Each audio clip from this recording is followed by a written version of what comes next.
ब्रादरान मिल्लत इस्लामिया अस्सलामु अलैकुम व रहमतुल्लाहि व बरकातुहू। अल्हम्दुलिल्लाहि व कफ़ा व सलामुन अला हबीबिहिल मुस्तफ़ा अम्मा बअद फ़अऊज़ु बिल्लाहि मिनश शैतानिर रजीम बिस्मिल्लाहिर रहमानिर रहीम अल्लज़ीना आमनू व तत्मइन्नु क़ुलूबुहुम बिज़िक्रिल्लाह अला बिज़िक्रिल्लाहि तत्मइन्नुल क़ुलूब सदक़ल्लाहु मौलाना अज़ीम।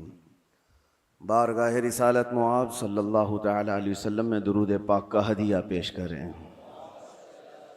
अल्लाहुम्मा सल्लि अला सय्यिदिना मुहम्मदिन मअदनिल जूदि वल करम व आलिहि व अस्हाबिहिल किराम व इब्निहिल करीम व बारिक व सल्लिम सलातन दाइमतन सरमदन अबदा। अज़ीज़ान गिरामी वक़ार, अल्लाह के रसूल सल्लल्लाहु तआला अलैहि वसल्लम इरशाद फरमाते हैं, अला व इन्न फिल जसदि मुदग़तुन इज़ा सलुहत सलुहल जसदु कुल्लुहु व इज़ा फसदत फसदल जसदु कुल्लुहु अला वहियल क़ल्ब। हुज़ूर पाक सल्लल्लाहु तआला अलैहि वसल्लम का फरमान आलीशान है कि आगाह हो जाओ, जिस्म के अंदर गोश्त का एक ऐसा टुकड़ा है, सबके जिस्म के अंदर गोश्त का एक ऐसा टुकड़ा है कि अगर वो सही हो गया तो पूरा जिस्म सही है, और अगर वो बिगड़ गया तो पूरा जिस्म बिगड़ जाएगा। वो क्या है? अला वहियल क़ल्ब। मेरे आका फरमाते हैं आगाह हो जाओ, वो दिल है, वो दिल है। दिल अगर सही रहा तो पूरा जिस्म सही रहेगा। साइंटिफिक तरीके से भी देखा जाए, जिस्मानी या हयातियात बायोलॉजी के एतबार से देखा जाए तो भी जिस्म के अंदर दिल का बड़ा मकाम है। रूहानी एतबार से भी, इस्लामी नज़रिए के एतबार से भी दिल का बड़ा मकाम है। उसको रईसुल आज़ा कहा गया है। सारे आज़ा का, हमारे सारे बॉडी के पार्ट्स का बादशाह है। उसके सही होने को मेरे आका सल्लल्लाहु तआला अलैहि वसल्लम ने इसीलिए फरमाया कि अगर वो सही हो गया तो पूरा जिस्म सही है। तुम्हारी आंखें सही काम कर रही होंगी, तुम्हारे हाथ और पैर सही काम कर रहे होंगे, तुम्हारी जुबान सही बोल रही होगी, ज़हन और दिमाग सही काम कर रहा होगा। लेकिन दिल अगर बिगड़ गया है, इसके अंदर दूसरी चीज़ें भर गई हैं, तो फिर हर चीज़ फसादी हो जाएगी। उसकी आँखों से भी, उसके हाथों पैरों से भी, उसकी ज़ुबान से भी बुराइयां ही सादिर होने लग जाएंगी। तो इसीलिए औलिया इकराम के मदरसे में ख़ास तौर पर दिल की सफाई पर तवज्जो दी जाती थी, जिसको तज़किये क़ल्ब कहा जाता है, तस्फ़िये क़ल्ब कहा जाता है। सफाई, दिल की सफाई और दिल की पाकीज़गी, ये बहुत ज़रूरी चीज़ है। इसके बगैर आदमी के अंदर कोई चीज़ ठहरती नहीं। और दिल का मामला ऐसा है कि पल में तोला पल में माशा, कभी इधर का होता है कभी उधर का होता है। अभी कुछ और सोच रहा है, थोड़ी देर के बाद कुछ और दिल में आ रहा होता है। कल्ब कहते हैं पलटने की चीज़ को। अरबी में जो पत्ता हवा में गिरा हुआ होता है, सूखा पत्ता, और देखिए हवा में वो कितने बार इधर से उधर होता रहता है। तो इसी तरह से दिल को भी कहा गया है कि ये हवाओं की तरह, पत्ता जिस तरह से उलट पलट होता रहता है, दिल का भी मामला वही है। और दूसरी एक हदीस है, अल्लाह के रसूल सल्लल्लाहु अलैहि वसल्लम इरशाद फरमाते हैं, तुम क्या समझते हो कि दिल तुम्हारे कंट्रोल में, तुम्हारे काबू में?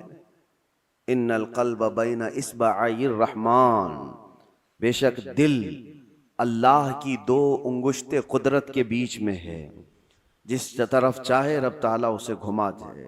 इसीलिए रसूल करीम सल्लल्लाहु ताला अलैहि वसल्लम जब नमाजों में दुआ करते थे तो एक दुआ हुजूर से ये भी साबित है, हमेशा मेरे आका ये दुआ करते थे, या मुक़ल्लिबल क़ुलूबि सब्बित क़ल्बी अला दीनिक, ऐ दिलों को फेरने वाले खुदा, मेरे दिल को अपने दीन पर कायम रख। ये दुआ आप भी किया करें कि रसूल करीम सल्लल्लाहु ताला अलैहि वसल्लम ने हमें तालीम दी है इस चीज़ की कि दिलों को फेरने वाले खुदा, आज तो दिल तेरा, आज तेरी तरफ से दिया हुआ ये दिल इस्लाम पर है, ईमान पर है। क्या पता कल का आने वाला दिन इस दिल को किस तरफ फेर दे। आने वाले हादसात दिल के अंदर क्या चीज़ें फैला दें, क्या चीज़ें डाल दें। अच्छे अच्छे लोगों को बिगड़ते हुए देखा है। इसीलिए हमेशा इस बात की तरफ रहें कि अल्लाह तबारक व तआला हमारे दिल को अपनी दीन पर और अपनी इबादत पर कायम रखे। दूसरी चीज, ये कल्ब के मुतालिक कुरान ने क्या कहा, अल्लज़ीना आमनू व तत्मइन्नु कुलूबुहुम बिज़िक्रिल्लाह। हाँ, ये दिल का इत्मीनान कहाँ से है? आज पता है आपको, पूरे वर्ल्ड में, दुनिया में सबसे ज्यादा कॉमन चीज जो बीमारी है लोगों को, वो दिल की बेचैनी, दिल की घबराहट।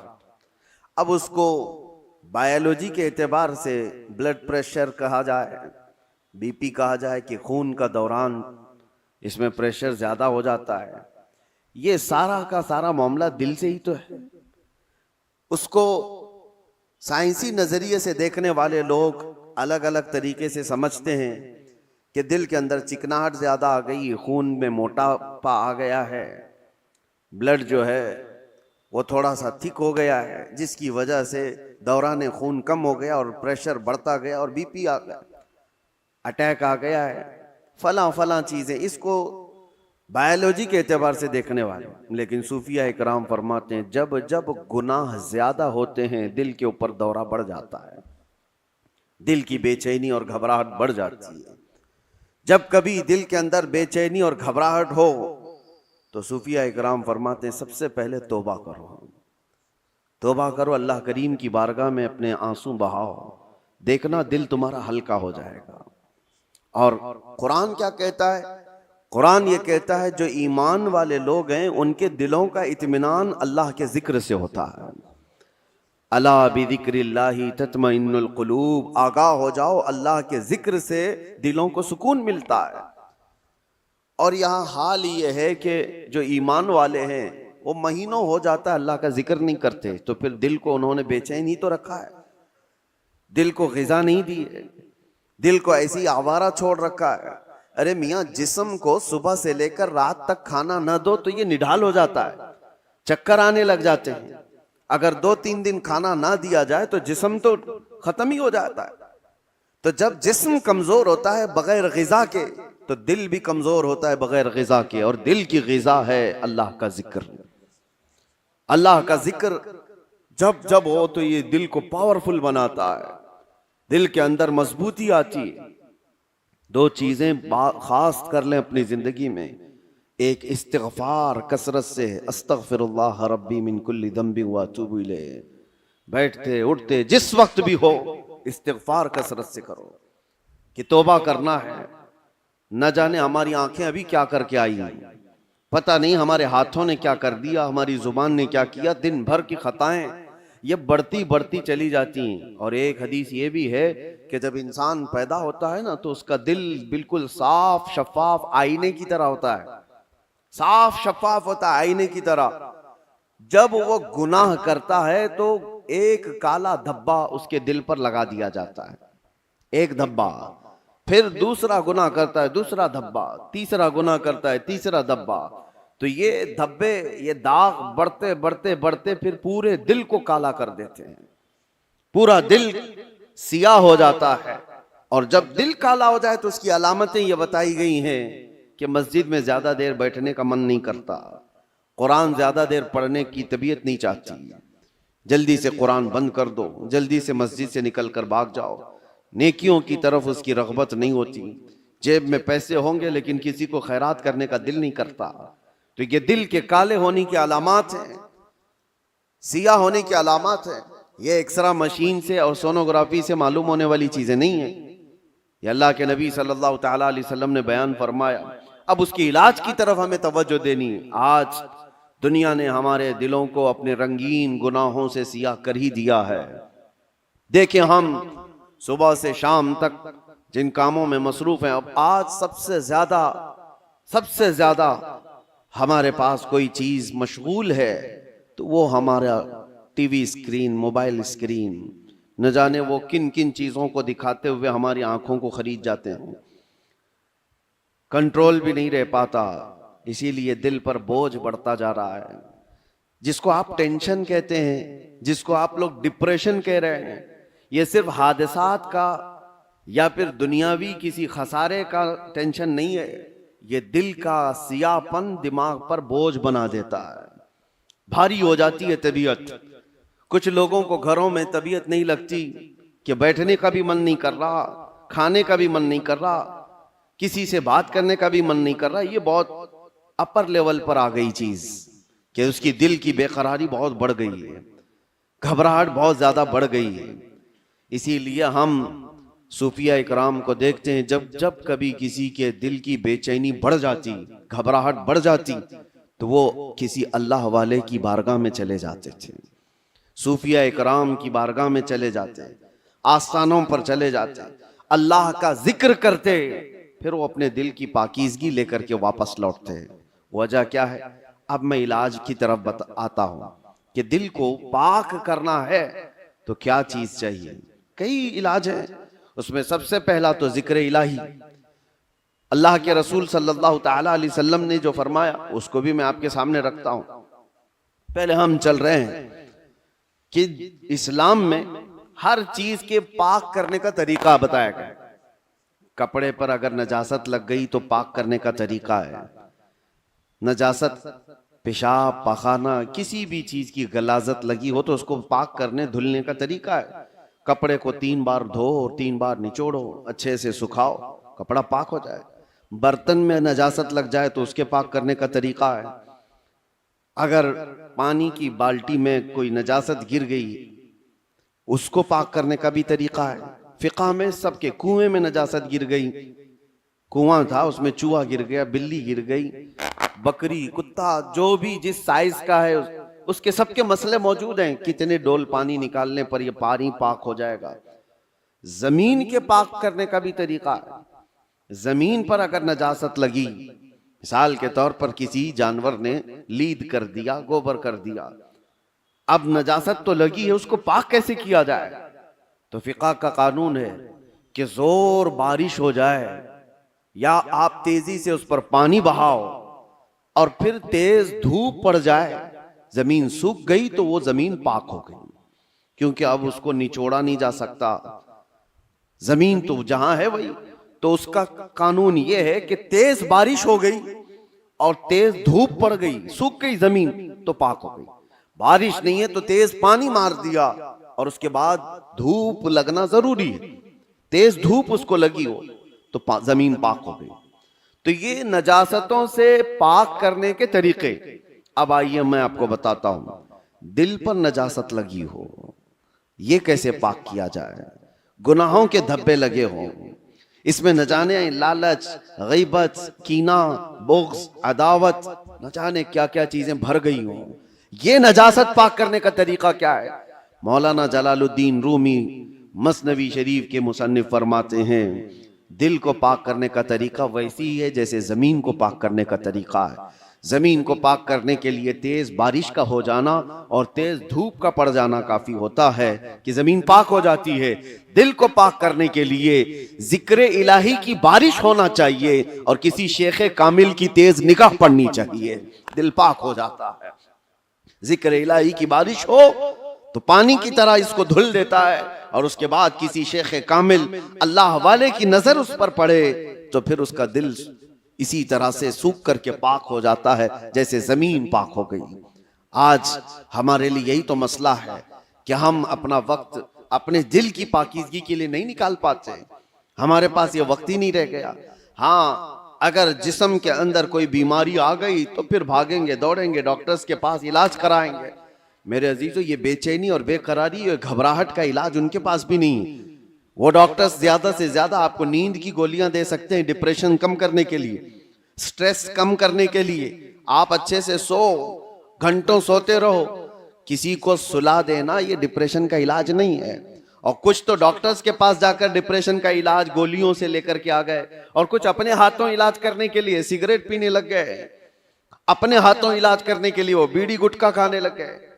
उनको ये लगता है कि जैसे ही डिप्रेशन होगा, टेंशन होगा, सिगरेट फूंकूंगा तो टेंशन फ्री। उससे 2 कदम आगे बढ़कर कुछ लोग शराब की तरफ चले गए, उससे आगे कदम बढ़कर के चरस, अफयून, गांजा, इस पर चले गए। इन सब से पूछो तो एक ही जवाब देते हैं, टेंशन फ्री हो जाते हैं ये लेकर के। सिगरेट वाला भी, शराब वाला भी, चरस गांजे वाला भी, उसको ये लगता है कि ये लेने के बाद ऐसा लगता है मैं हवाओं में उड़ रहा हूं। उसके बाद नशा उतरने के बाद फिर क्या होता है? ये तो उस तरह से है खुजली की बीमारी, जब तक खुजाते रहो अच्छा लगे, हाथ छोड़ दो तो फिर जलन शुरू हो जाए, चमड़ी छिल जाए। गुनाहों का यही मामला है, करने के वक्त थोड़ी सी लज्जत, लेकिन वो बड़े दाग धब्बे छोड़ जाते हैं, बेचैनी और बढ़ जाती है, घबराहट और बढ़ जाती है। मैंने तड़पते हुए लोगों को देखा है जिनको नशा नहीं दिया गया, जो नशा के एडिक्ट थे, उनको अगर अचानक रोक दिया गया तो फिर वो हाथ पांव ऐसे मारते हैं कि उनके हाथ में चाकू आ जाए तो किसी को मार भी डालें, उनके पास जो कुछ भी आ जाए वो सामने वाले को कत्ल भी कर दें अपने नशा के लिए। वजह क्या है?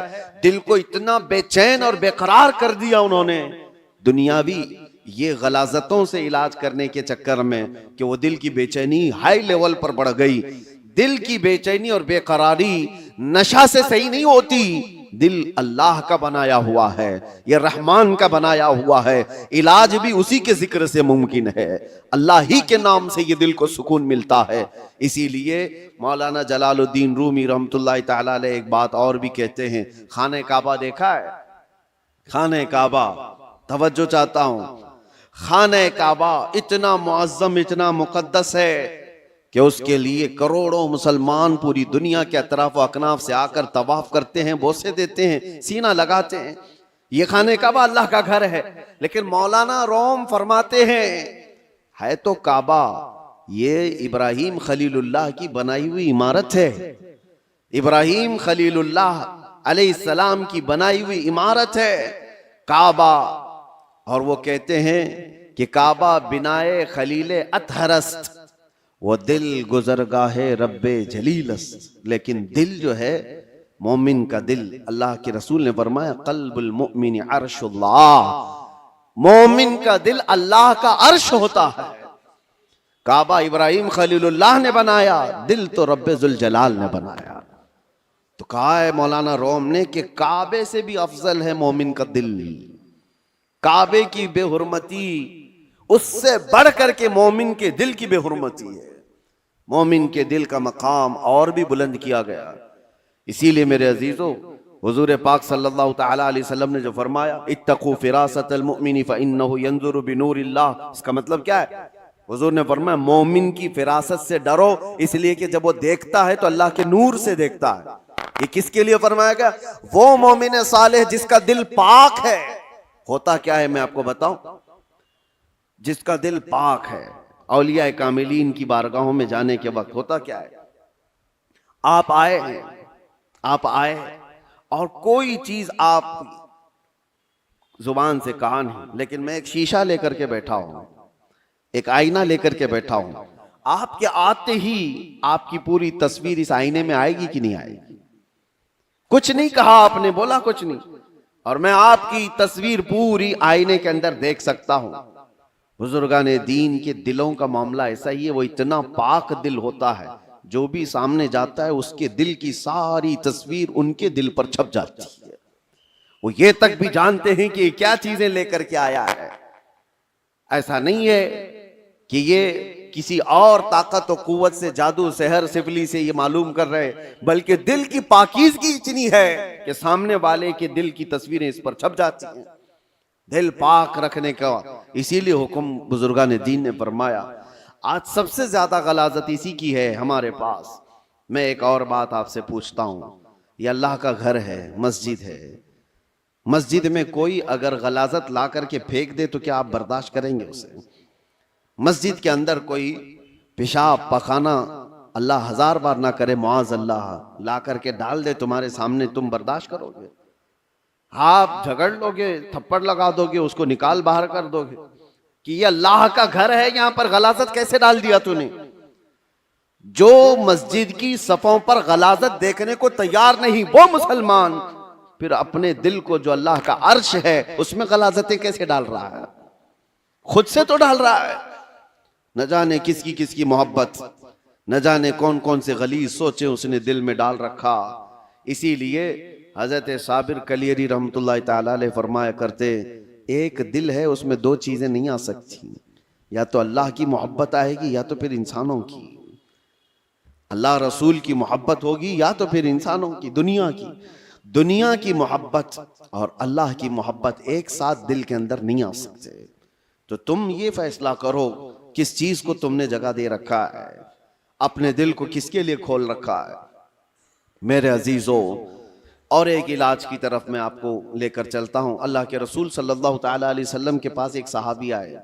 एक अलामत और भी मैं आपको बताऊं, नमाज पढ़ते हैं, जैसे अभी मैंने कहा दिल के काले होने की अलामत यह है कि मस्जिद में ज्यादा देर दिल नहीं करता, नमाजों का वक्त हो जाए तो तबीयत भारी लगने लगे, उसे इबादतों की तरफ शौक नहीं लगता, ये दिल के उसके सिया होने की अलामत। इसी तरह से जब कुरान की तिलावत होती है ना, तो पाक दिल वाले की आंखों से आंसू आ जाते हैं। साफ दिल वाला नमाजों में माह हो जाता है, डूब जाता है। और दिल के अंदर अगर गुनाहों का बोझ हो तो नमाज भी भारी। वो पीछे से चिल्लाने लग जाए, इमाम साहब कितनी लंबी किरात करते हैं यार, ये तो दुआएं कितनी लंबी लंबी मांगते हैं, हमारा काम धंधा है। तुम्हारा दिल का बोझ है जो तुम 3 घंटे 4 घंटे मैच देखने पर ये नहीं कहते कि कितना लंबा चल रहा है, फिल्में देखने पर कभी ये नहीं कहते, लेकिन मस्जिद में 10 मिनट से ज्यादा की अगर जमात हो जाए तो ये बेचैनी और बेकरारी क्यों बढ़ जाती है। आपको पता है वो सहाबा इकराम जब नमाज पढ़ाते थे, हजरत मुआज इब्न जबल फजर की नमाज में उन्होंने पूरे सूरे बकरा पढ़ा दी थी। सूरे बकरा 2.5 पारे की है, आप 2.5 सफा नहीं सुन पाओगे, 2.5 पारे तकरीबन उन्होंने पूरे फजर की नमाज में पढ़ा दी। तो वो सहाबा ना होते थे सुनने में।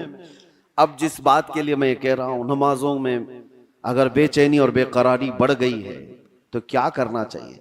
एक सहाबी आए थे हुजूर की बारगाह में, यूं कहा, या रसूल अल्लाह सल्लल्लाहु अलैहि वसल्लम, दूसरे लोग सब जो आपके पीछे नमाज पढ़ते हैं तो रोते हैं, गिड़गिड़ाते हैं, अल्लाह को याद करते हैं, मुझे रोना नहीं आता, कुरान पढ़ने पर मुझे अश्क नहीं आते। हुजूर पाक सल्लल्लाहु अलैहि वसल्लम ने फरमाया, तुम्हारा दिल सख्त हो गया है। यह फरमाया, तुम्हारा दिल सख्त हो गया है, उसको नरम करो। कहा क्या करूं? क्या इलाज मेरे आका ने बयान किया। वजीफे तो करते ही रहते हैं। हुजूर पाक सल्लल्लाहु ताला अलैहि वसल्लम फरमाते हैं, जाओ किसी यतीम बच्चे के सर पर हाथ फेरो, अल्लाह दिल नरम कर देगा। एक इलाज ये भी मेरे आका ने फरमाया, यतीमों के लिए दिल में अपने एहसास पैदा करो, दिल नरम हो जाएगा। आज सच बताता हूं मेरे अजीजों, ढूंढो हजारों ऐसे गुरबा और मसाकीन जिनकी आंखों को पोंछने वाला कोई नहीं, जिनकी ठंडी और गर्मियों के सिलसिले में कोई देखने वाला नहीं। उन बच्चों के लिए अगर एहसास भी दिल के अंदर हो, एक आंसू भी का कतरा भी निकले तो तुम्हारा दिल नरम हो जाएगा। आपको पता है, जब कभी मैं उन फिलिस्तीन के बच्चों को देखता हूं, रमजान आए, ईद आए तो अपने वालिदैन की कब्रों पर जाकर बैठ जाते हैं, और कोई बच्चा अपने बाप को पुकार रहा होता है कि बाबा मुझे सुन रहे हो, आज ईद का दिन है, कोई कपड़े पहनाने वाला नहीं। तो ये जमाने रसूल याद आता है। ये वो यतीम है कि अगर मेरे आका के जमाने में पुकारे होते तो मेरे आका कंधों पर बिठा लेते थे। आज उम्मत पर कुछ एहसास नहीं होता। उनकी चीखें, उनकी पुकार को सुन करके सब हम अपने अपने ऐश में मसरूफ रहते हैं। अपने दिल के अंदर एहसास पैदा करो, दिल नरम हो जाएगा। और हम तो झिड़कियां दे करके लोगों के तलाशी में लग जाते हैं, इसका तो धंधा है मांगने का, इसका तो धंधा है कमाने का, ये गरीब नहीं है, ये ऐसा है वैसा है, सारी पंचायत में तो लगे रहते हैं। क्या कोई यतीम मिलता ही नहीं, कोई मिस्कीन मिलता ही नहीं जिसके सर पर हम हाथ रखें। मेरे अजीजों, आज के दौर में भी बहुत है इस तरह के। कुछ गैरतमंद लोग वो हैं जो जिंदगी पर सवाल नहीं करते। कल की बात मैं बताऊं, कल ही की बात, मेरे पास एक खातून का ऐसा मसला आया जिसके 3 बच्चे माजूर हैं। एक 14 साल का, दूसरा 12 साल का, तीसरा 9 साल का। तीनों बिस्तर पर, हाथ पांव मुड़े हुए, सर झुका हुआ, न बोल सकता है न हाथ उठा सकता है, पेशाब पखाना सब बिस्तर पे। और शोहर का इंतकाल हो चुका। 3 बच्चों को पालने के लिए वो खातून कहती है, मेरे पास 1 घंटे की भी फुर्सत नहीं होती। उसको खिलाकर फारिग हो जाऊं तो इसका होता है, इसको खिलाकर फारिग हो जाऊं तो इसका होता है, इसका पेशाब साफ करूं तो इसका होता है, इसका पेशाब साफ करूं तो इसका होता है। मैं न जॉब कर सकती हूँ, न कमाने के लिए जा सकती हूँ। मुझे बताएं कि ये 3 बच्चों को जिस तरह से पालना है। और आखिर में उस खातून ने जो बात कही मेरे दिल पर लगी। मैंने कहा घबराहट और बेचैनी में कुफ्र तो नहीं करती हूँ कि मेरे घर में ऐसा क्यों हो गया। कहती है नहीं मौलाना, कभी आज तक मेरे दिल में ख्याल भी नहीं आया। मैं तो शुक्र करती हूँ कि अल्लाह तबारक व तआला न होने से कुछ दिया तो है, और मुझे इसी खिदमत के लिए दुनिया में पैदा किया गया होगा, मैं ये सोचती हूँ। और आज इन बच्चों का चलना फिरना मैं नहीं देख सकती, आखिरत में अल्लाह इसका अजर तो देगा। कहा ये सालिहीन लोग हैं, इन लोगों की मदद कोई करने को आगे इसीलिए नहीं बढ़ता कि वो गैरतमंद लोग हैं, किसी से पूछते नहीं हैं, मांगते नहीं हैं। लेकिन आस पड़ोस में लोगों को एहसास तो होता है कि ऐसे घर मौजूद हैं, कि उन तक हम क्यों नहीं पहुंचते। ये दिलों की सख्तियां हैं मेरे अजीजों। दिल जब सख्त हो जाता है तो उसे आसपास का कुछ नजर नहीं आता। आप ढूंढो, ये शाबानुल मुअज्जम का महीना है, कसरत से इबादत की तरफ बढ़ाने वाला महीना है, रमजान के इंतजार वाला महीना है। और इसमें जो बीज बोगे तौबा इस्तिगफार के, वो रमजान में उसके फल देखने को मिलेंगे। अभी से इसकी तैयारियां करो कि दिल पाक हो जाए, दिल नरम हो जाए। जिक्र इलाही से अपने हर रात को सजाओ, हर रात को। और जिसका दिल बीमार हुआ, कुरान तो ये कहता है तुम कसत कुलूबुहुम मिन बअद ज़ालिका फहिय कल हिजारति औ अशद्दु क़स्वा, कि बनी इस्राइल के बारे में कुरान में अल्लाह फरमाता है उनके दिल इतने सख्त हो गए जैसे पत्थरों की तरह। पत्थरों की तरह इंसानों के दिल कभी कभार पत्थर से ज्यादा सख्त होते हैं। व इन्न मिनल हिजारति लमा यतफज्जरु मिनहुल अनहार व इन्न मिनहा लमा यशक्ककु फयखरुजु मिनहुल मा व इन्न मिनहा लमा यहबितु मिन खशियतिल्लाह। अल्लाह फरमाता है पत्थर तो ऐसे हैं कि कभी कभार उनमें से पानी तो निकल जाता है, पत्थर तो ऐसे हैं कि उनमें से नहरें निकलती हैं। आप नहीं देखते पहाड़ों से जो फॉल्स, जो आबशार गिरते हैं, ये क्या है? अल्लाह फरमाता है ये खौफे खुदा से, पत्थर रोता है तो पानी निकलता है, ये पत्थरों का रोना है। व इन्न मिनहा लमा यहबितु मिन खशियतिल्लाह। अल्लाह फरमाता है कभी कभार ये चट्टानें खसक करके जो गिर जाती हैं, आप देखते हैं लैंडस्लाइडिंग कहा जाता है इसको, या फिर चट्टानें खसक करके गिर जाती हैं। कुरान तो कहता है ये खौफे खुदा से हिल जाते हैं पत्थर, तो पहाड़ों से गिर जाते हैं। और इंसान का दिल ऐसा है कि पत्थरों से ज्यादा सख्त हो जाता है, ना इसके आंसू आए, ना इसका जिस्म हरकत में आया। ये कुरान की बात कह रहा हूं। तो जब इतना सख्त हो जाता है दिल, तो ये भी कहा गया कि इंसान का हाई लेवल का जब सख्त दिल हो जाता है तो वह अपनी माँ और बेटी में और बीवी में फर्क करना भूल जाता है। वह आम औरत में, अपने रिश्तों में फर्क करना भूल जाता है। हलाल और हराम की तमीज उससे निकल जाती है और उसको नमाज और गैर नमाज के औकात में कोई फर्क नहीं लगता। यहाँ तक कि बढ़ते बढ़ते इस्लाम और कुफ्र के बीच की दीवार को भी वो खत्म कर जाता है। दिल की सख्ती आदमी को, वो दिलों की सख्तियां ही तो थी जो मक्का वाले अपनी पैदा हुई बच्चियों का गला मरोड़ कर जिंदा दफन कर देते थे। वो दिलों की सख्तियां ही तो थी कि वो अपनी माँ और बहनों को बाजारों में ला करके बेच देते थे। वो दिलों की सख्तियां ही तो थी कि काफिले के काफिले लूट करके उनको मार दिया करते थे। दिल जब सख्त होता है तो आदमी ये तमाम गुनाहों की तरफ जाता है। जितने भी क्राइम बढ़ते हैं, मैंने देखा है कुछ लोग क्रिमिनल वो इस तरह से सामने वाले को कत्ल कर देते, मर्डर कर देते। ये दिलों की सख्तियां हैं। और दिल नरम हो तो चूंटी को भी हाथ लगाने से डरते रहते हैं। आपके अंदर अगर दिल नरम है तो आप जानवर को भी मारने से कतराते हैं नहीं, और दिल सख्त हो जाए तो फिर उसके सामने कोई तमीज नहीं होती। इसलिए सबसे पहले दिल का इलाज करें। अपने दिलों का इलाज अल्लाह के जिक्र से है। कसरत से अल्लाह का जिक्र करें। या अल्लाह या रहमान या रहीम, दिल मारा कुन मुस्तकीम। हमारे बुजुर्गान दीन जब बैत करते थे तो सबसे पहले ये पढ़ाते थे, ऐ अल्लाह, ऐ रहमान, ऐ रहीम, दिल मारा कुन मुस्तकीम। मेरे दिल को, हमारे दिल को इस्तिकामत अता फरमा दे, हमारे दिल को सिराते मुस्तकीम अता कर दे, घबराहट और बेचैनी से आजाद करा दे। तो ये सबसे पहले बैत करने के वक्त भी पीर और मुर्शिद पढ़ाते थे। इसीलिए कसरत से पढ़ो, या अल्लाह हो या रहमान या रहीम, या अल्लाह हो या रहमान या रहीम, दिल मारा कुन मुस्तकीम बिहक़्क़ इय्याका नअबुदु व इय्याका नस्तईन। अल्लाह तबारक व तआला इस दुआ से दिलों को नरम फरमा देगा, दिलों की सख्तियां ख़त्म हो जाएंगी।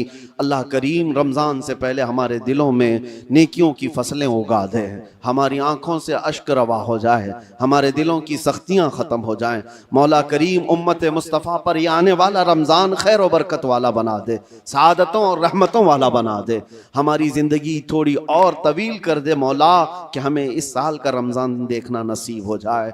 ए कदीर व जब्बार खुदा, इस शाबानुल मुअज़्ज़म के अखीर में हम सब की बख्शिश का ऐलान फरमा दे।